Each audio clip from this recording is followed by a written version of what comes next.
Ya,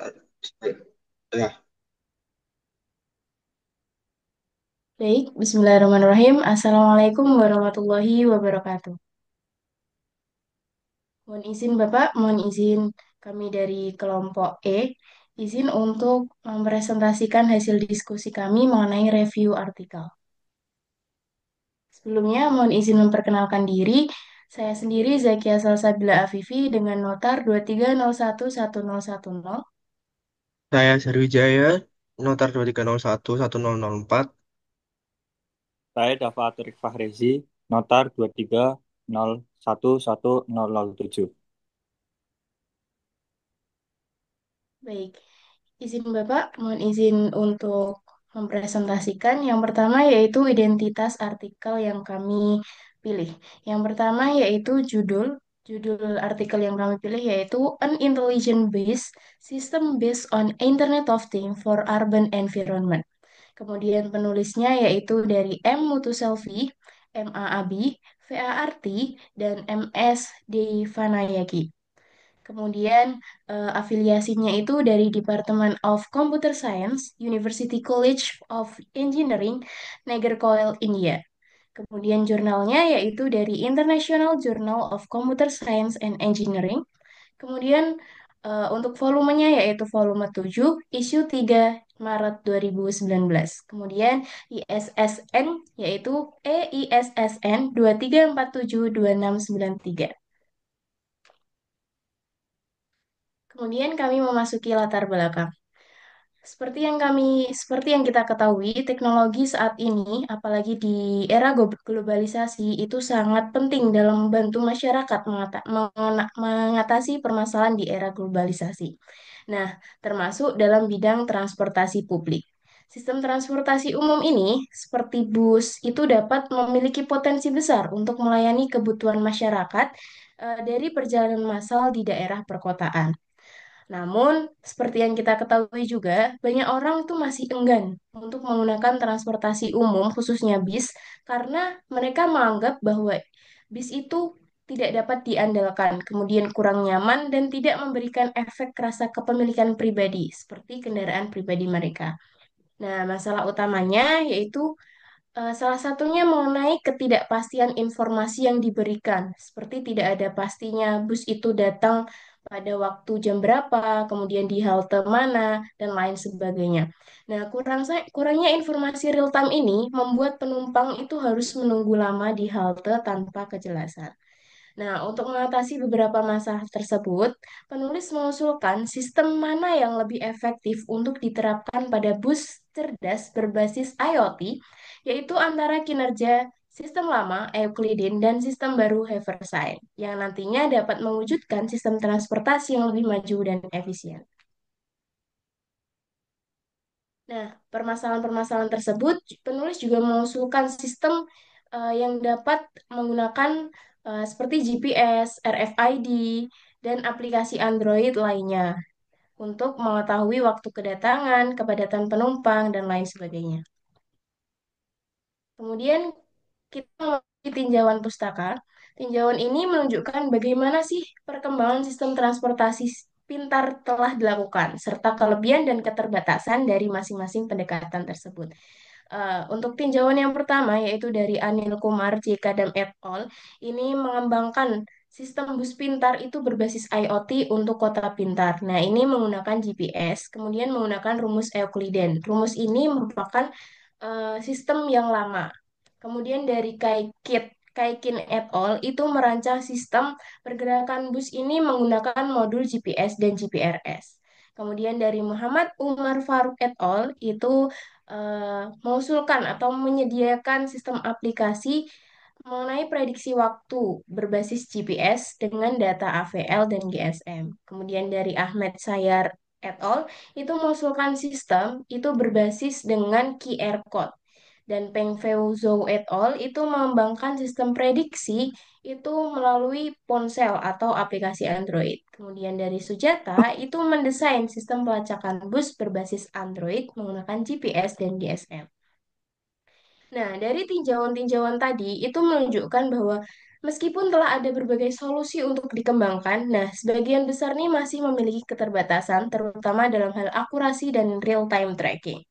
Nah, oleh karena itu, di artikel ini itu membahas mengenai pendekatan sistem yang lebih efektif, mana dari Haversign atau Euclidin dengan integrasi GPS, RFID, IR sensor, dan lain sebagainya.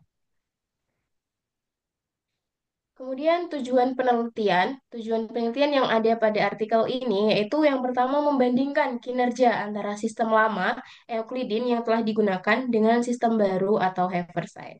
Nah, kemudian menentukan sistem mana sih yang lebih efektif dari keduanya dan dapat diterapkan dalam sistem pelacakan bus cerdas berbasis IoT.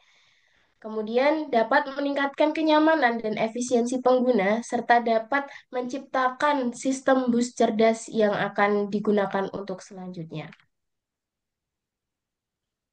Selanjutnya, metode penelitian tentang IoT merupakan jaringan perangkat yang saling terhubung dan mampu bertukar data untuk mendorong optimasi dan menciptakan pilihan yang lebih cerdas. IoT ini bergantung pada kemampuan mengumpulkan data di lingkungan, dan aplikasinya dapat mencakup bidang konsumen, komersial, industri, dan infrastruktur. Kemudian, menggunakan Arduino Uno yang merupakan papan mikrokontroler sumber terbuka berbasis ATmega328 yang mampu menjalankan tugas tertentu, yang memiliki 14 pin digital, 6 pin analog, resonator 16 MHz, koneksi USB, header ESCP, dan tombol reset. Nah, semuanya ini untuk mendukung komunikasi serial dan dapat berinteraksi dengan komputer, papan Arduino lain, atau mikrokontroler lainnya.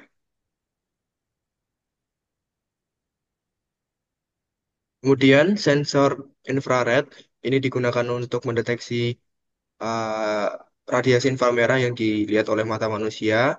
Nah, ini untuk menghitung jumlah penumpang yang keluar masuk. Nantinya, jumlah keluar masuk ini akan ditampilkan di papan informasi di LCD yang nanti akan juga dapat dikirim melalui aplikasi Android sehingga penumpang dapat merencanakan ulang perjalanannya.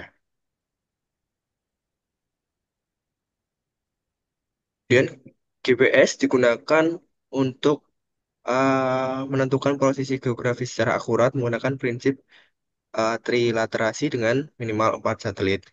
GPS ini digunakan untuk melacak lokasi bus dan setiap bus nanti dilengkapi modul GPS yang terhubung ke Arduino Uno. Posisi bus ditentukan melalui koordinat lintang dan bujur sehingga mereka atau pengguna itu dapat memantau lokasi bus secara langsung. Kemudian RFID atau sensor radio ini merupakan apa yang terdiri dari generator sinyal RF, antena dan detektor, di mana sistem bus ini akan dilengkapi dengan RFID dan terhubung ke Arduino Uno dan setiap haltenya nanti memiliki tag RFID-nya atau sensor radio tersebut. Setiap nanti bus mendekati halte, pembaca akan mendeteksi tag dan mengirimkan sinyal ke pengontrol. RFID bekerja tanpa melalui garis pandang langsung dan dapat beroperasi pada berbagai frekuensi. Nah, ini terdiri dari tipe aktif dan pasif, tapi untuk sistem ini menggunakan tag pasif karena jauh lebih murah, kecil, dan fleksibel. LCD, nah ini digunakan untuk menampilkan informasi yang ada di halte, berupa nanti jumlah penumpang, nama halte yang dilewati, serta perkiraan waktu kedatangan busnya. Nah, cara kerjanya dari beberapa komponen yang sebelumnya yaitu pertama, sensor infrared akan menghitung jumlah penumpang naik dan turun. Artinya GPS menentukan lokasi bus secara real time. Sensor radio mendeteksi informasi halte dan dikirim melalui chip Wi-Fi. Nanti sebagai kontrolnya, Arduino Uno menghubungkan semua komponen dan mengelola komunikasi datanya dan akan ditampilkan pada pengguna melalui aplikasi Android ataupun di LCD. Kemudian GPS memberikan koordinat bus, sensor radio mencatat waktu untuk melewati halte tertentu, dikirim melalui data atau server cloud, dan pengguna dapat melacak posisi dan waktu kedatangan busnya dengan menggunakan kecepatan jarak, waktu, dan sistem sehingga dapat memperkirakan waktu kedatangan bus secara akurat. Nah, ini awalnya sistem ini kecepatan bus disimulasikan dengan potensiometer. Tadi akhirnya menggunakan sensor kecepatan. Waktu kedatangan bus itu diukur berdasarkan jarak Eversign dan kecepatan rata-rata, dan ini membantu mengurangi waktu tunggu penumpang di halte. Selain itu, sistem ini memantau kepadatan penumpang menggunakan sistem sensor infrarednya, di mana akan menghitung penumpang secara real time yang keluar masuk, sehingga apabila penumpang ini melebihi batas maksimum, pengguna itu juga akan diberikan notifikasi bahwa bus itu penuh. Nah, ini gambarannya sensor infrared, GPS, powernya, kemudian sensor dari radio itu akan masuk ke Arduino Uno dan ditampilkan di LCD di halte, dan chip IoT-nya melalui internet akan mentransfer datanya ke aplikasi Android yang dipegang oleh pengguna, sehingga dapat melihat kondisi bus real time di halte maupun jumlah penumpang yang ada di bus tersebut.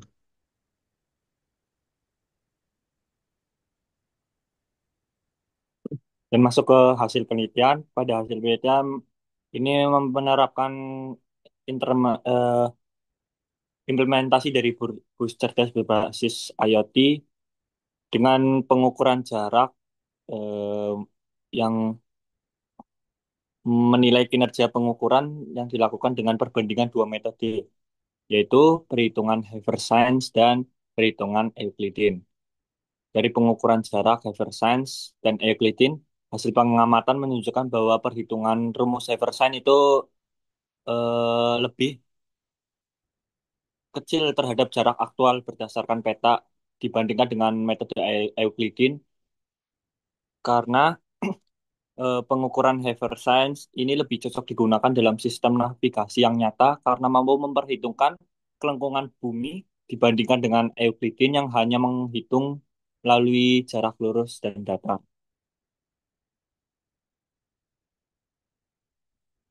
Waktu untuk hasil penelitian dari waktu kedatangan sendiri, pengujian sistem bus ke lokasi penumpang hasilnya dievaluasi dalam gambar tersebut yang menunjukkan dari prediksi waktu berbasis Eversign lebih mendekati waktu aktual dibandingkan sistem lama yaitu Euclidean.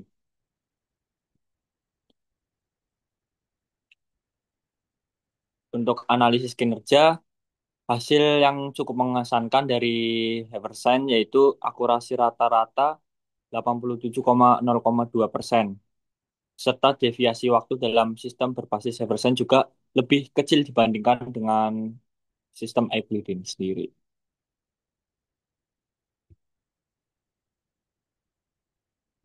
Dan dapat dilihat dari akurasi in distance, akurasi jarak yaitu 87,0,2, sedangkan akurasi time atau waktunya sendiri itu 87,19.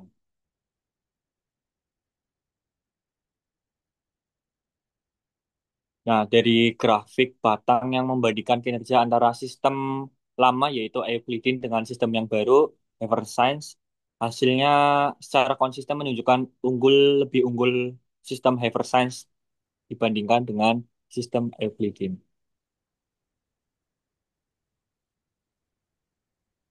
Baik, dari beberapa review artikel itu dapat disimpulkan bahwa penelitian ini membandingkan kinerja antara sistem lama, yaitu pada Euclidean, dan sistem baru, yaitu dengan sistem Haversine.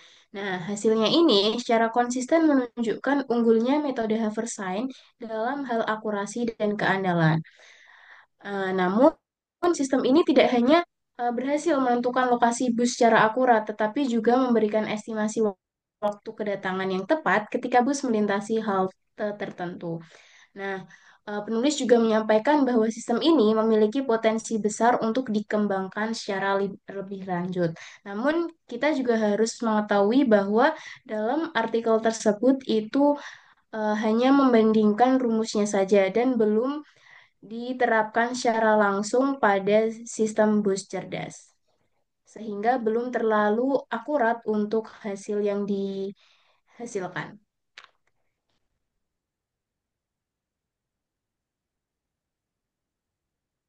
Kemudian Dan saran, sistem bus cerdas ini berbasis IoT memiliki potensi besar untuk dikembangkan secara lebih lanjut, yang mana menjadi solusi transportasi yang lebih efisien dan akurat.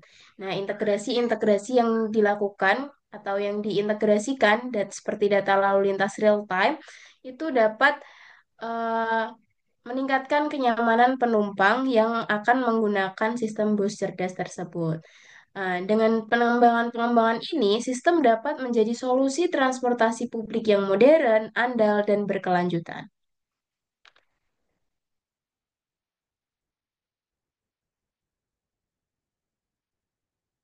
Kemudian kelebihan artikel pada artikel yang kami pilih, yaitu yang pertama, itu menggabungkan berbagai teknologi IoT yang relevan dan saling mendukung. Seperti yang kita ketahui tadi, terdapat beberapa integrasi seperti RFID, kemudian Arduino, dan lain sebagainya. Kemudian dapat memberikan solusi praktis untuk permasalahan nyata di transportasi publik, yang mana mereka masih enggan untuk untuk mengikuti atau menggunakan transportasi-transportasi publik yang mana nanti akan menjadi solusi praktis ke depannya dan menggunakan pendekatan perhitungan jarak dan waktu yang lebih akurat, kemudian menyediakan aplikasi pengguna yang ramah dan informatif, dan yang terakhir yaitu menghadirkan fitur-fitur perhitungan kepadatan penumpang yang berguna dalam pengambilan keputusan pengguna.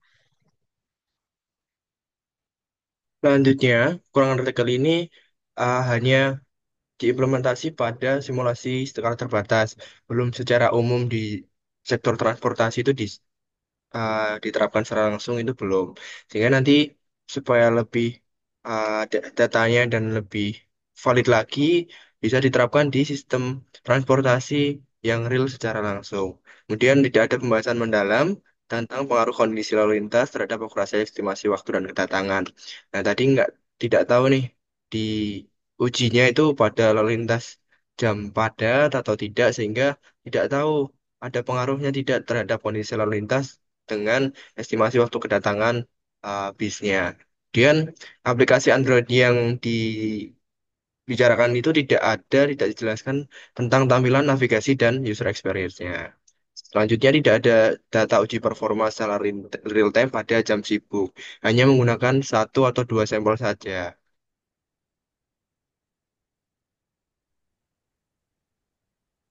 Demikian presentasi yang dapat kami sampaikan. Kurang lebihnya kami mohon maaf. Wassalamualaikum warahmatullahi wabarakatuh.